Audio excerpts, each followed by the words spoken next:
the previous methods tried to find a compact representation of the data to be used for future prediction. So in this case, in case-based reasoning, the training examples, the cases, are stored and accessed to solve a new problem.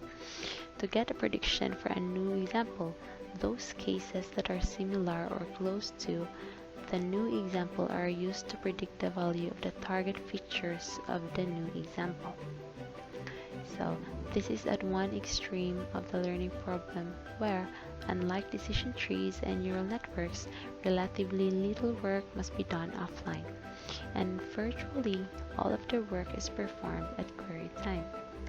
So case-based reasoning is used for classification and for regression. It is also applicable when the cases are complicated, such as in legal cases, where the cases are complex legal rulings, and in planning, where the cases are previous solutions to complex problems. If the cases are simple, one algorithm that works well is to use the k nearest neighbors for some given number k. Given an example, a new example, the k-training samples that have the input features close to that example are used to predict the target value for the new example. So the prediction could be the mode, average, or some interpolation between the prediction of the of these k-training examples, perhaps weighting closer examples more than distant examples. So the feature weights could be provided as input. It's also possible to learn these weights.